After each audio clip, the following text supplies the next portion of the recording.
Chair lays out on second reading House Bill 2592. HB 2592 by Truitt, relating to notice and disclosure requirements for credit services organizations regarding charges and consumer borrowing.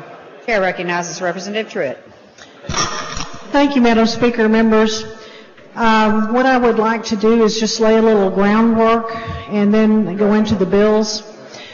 And I'll try not to take up any more time as possible, but we've seen this issue come to the floor before. We've seen it blow up, and I hope to prohibit that from happening this time. Perhaps, members, you've seen the proliferation of storefronts offering payday and auto title loans.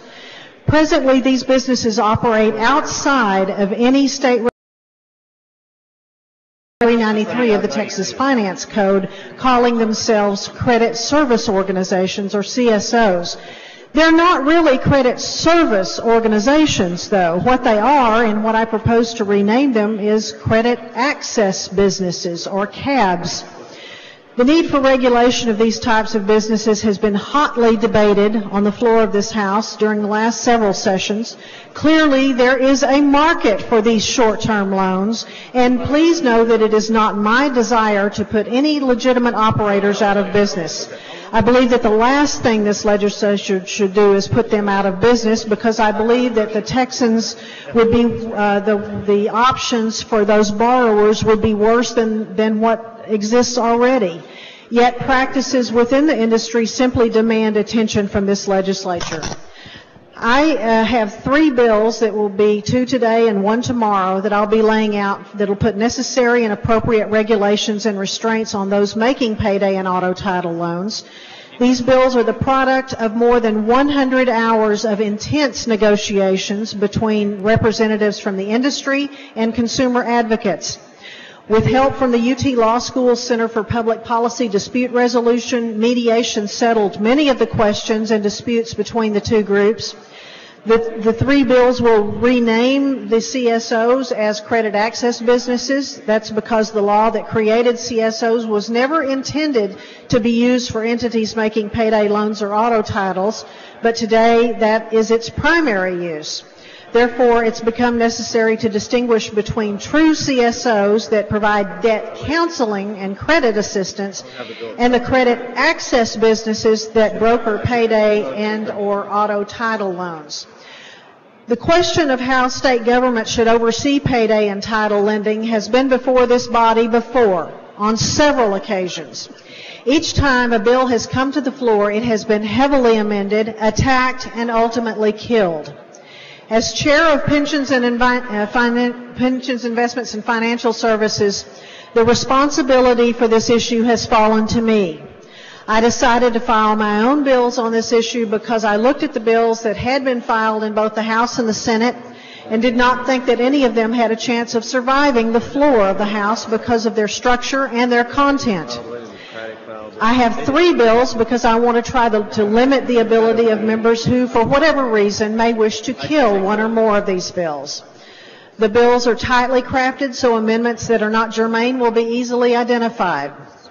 Members, it's time we do something to address public concerns about these businesses. I do not wish to harm the legitimate players in this business, but something must be done about the predators who purposefully entrap customers into a cycle of debt. Clearly, there is a problem. Most of the time, the problem presents itself in what others and I call the cycle of debt. A person will go to a payday loan store or a title loan store and take out a loan that they intend to pay back in 2 or 4 weeks. But when the note comes due, they can't pay. So they end up renewing the loan, and this happens again and again and again. Well, I say if a person takes out a loan of $1,000 and has to renew it once a month for 5 or 6 months, it's not a short-term loan. That's a very expensive midterm loan, a loan that needed to be paid off much sooner. On the other hand, there is an important need for the service being offered by the CABs. The market for high-risk, short-term loans has been around for thousands of years, and it won't go away even if we regulate the CABs out of business. Loan sharks, offshore internet lenders, sovereign nation lenders, even gangs, all pretty much beyond the reach of the law, will fill the void if we regulate these people out of business. That is not the right solution. This mediation did not settle all the questions and disputes between the two groups, but it did settle most of them. I listened to their output and filled in the gaps. Neither side got all they wanted. Neither side is entirely satisfied with these three bills, but members, these bills are fair. They're even-handed. The bills have the support of most of the consumer advocates and the industry, and I have letters of support from the industry and from the consumer advocates, and I believe the Texas Association of Business sent out something today on it. These bills have, I know that there are people on both sides of the debate that might want to kill one or more of these bills, but I would ask that you to help me keep that from happening.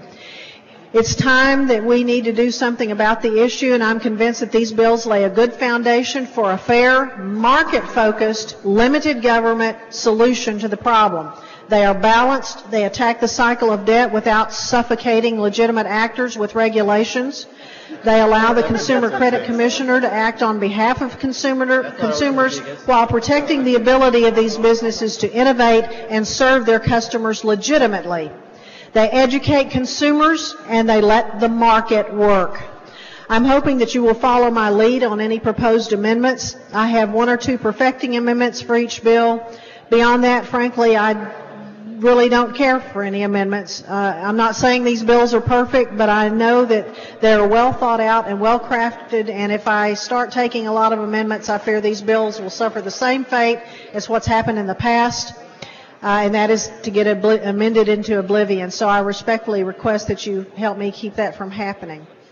And so the first bill, House Bill 2592, which is before you, members, it will ensure credit access businesses or CABs provide their customers adequate information about the fees to be paid for the loans the CAB arranges.